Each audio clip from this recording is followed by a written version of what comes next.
Welcome to new TV Telugu. ఇప్పుడు Telangana top 10 చూద్దాం. మెదక్ జిల్లా హవేలీ గన్పూర్ మండలం కాప్రాయిపల్లి గ్రామ సర్పంచ్ ఎన్నికల్లో బీఆర్ఎస్ పార్టీ అభ్యర్థి కుక్కల మోనిక 100 రూపాయల బ్యాండ్ పేపర్పై 15 హామీలతో కూడిన మేనిఫెస్టోను విడుదల చేశారు.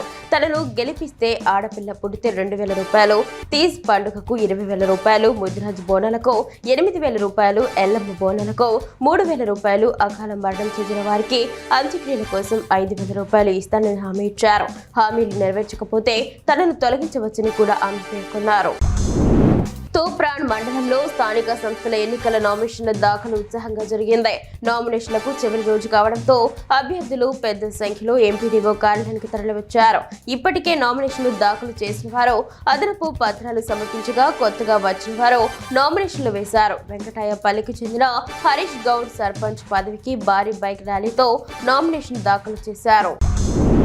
సిరిసిల్ల మున్సిపాలిటీ 10వ వార్డు ముష్టిపల్లిలో అర్ధరాత్రి దొంగలు యాదవ కుటుంబానికి చెందిన కర్తల ఎల్లవ్వ, దేవయ్య గారి 3 గొర్రెలను దొంగిలించారు. సమాచారం అందుకున్న మాజీ కౌన్సిలర్ బోల్గం నాగరాజు గౌడ్ సంఘటనా స్థలానికి చేరుకుని సీఐకి తెలియజేశారు. నిరుపేద కుటుంబమైన దేవయ్య గారు గల్ఫ్ నుంచి అనారోగ్యంతో తిరిగి వచ్చి అప్పు చేసి కొనుగోలు చేసిన గొర్రెలతో జీవనం సాగిస్తున్నారని, ప్రభుత్వం న్యాయం చేయాలని, దొంగలను పట్టుకుని చర్యలు తీసుకోవాలని కోరారు. వార్డు ప్రజలు అప్రమత్తంగా ఉండాలని సూచించారు. వేములవాడ భీమేశ్వరాలయం వద్ద భక్తుల రద్దీని తగ్గించేందుకు కొత్త ఫుట్ ఓవర్ బ్రిడ్జ్ అందుబాటులోకి వచ్చింది. పార్వతీపురం వెనుక వైపు వీఐపీ రోడ్లో ఏర్పాటు చేసిన కొత్త క్యూ లైన్ నటరాజ విగ్రహం కూడలి వద్ద రాకపోకలకు అంతరాయం కలిగించడంతో ఈ బ్రిడ్జ్ నిర్మించారు. దీంతో భక్తుల ఇబ్బందులు తొలగిపోయాయి.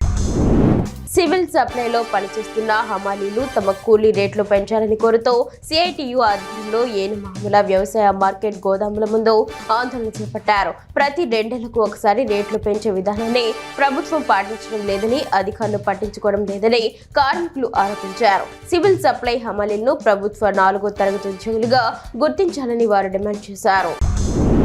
వరంగల్ కౌన్సిల్ హాల్ వద్ద పోలీసుల అత్యుత్సాహంపై ఎమ్మెల్సీ సారియా తీవ్ర ఆగ్రహం వ్యక్తం చేశారు.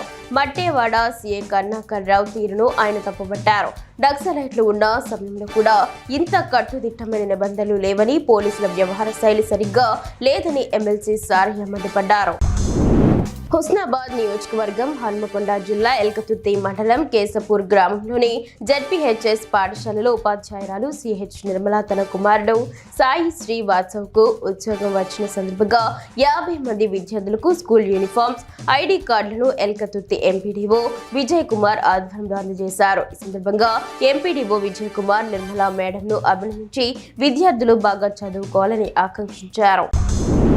మంచిర్యాల జిల్లాలో దివ్యాంగుల కోసం జిల్లా స్థాయి క్రీడా పోటీలు నిర్వహించారు.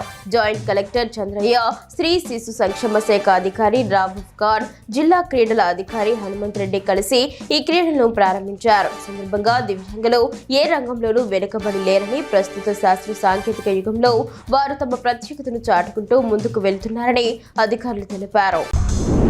కాగజ్ నగర్ మండలం దరిగాం గ్రామాన్ని గత పాలకులు దోచుకున్నారని బీఆర్ఎస్ రాష్ట్ర ప్రధాన కార్యదర్శి ఆర్ఎస్ ప్రవీణ్ కుమార్ ఆగ్రహం వ్యక్తం చేశారు. గ్రామాన్ని సందర్శించి మాట్లాడుతూ 100 ఏళ్ల గ్రామానికి ఇప్పటికీ రోడ్డు, మౌలిక సదుపాయాలు లేవని, సర్పంచ్ పేరుతో నిధులు లూటీ చేశారని ఆరోపించారు.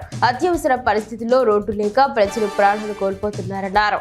రాబోయే ఎన్నికల్లో చదువుకున్న అభ్యర్థి కన్నయ్యను గెలిపిస్తే రోడ్డు, నెట్వర్క్, విద్యా సదుపాయాలు కల్పిస్తామని హామీ ఇచ్చారు.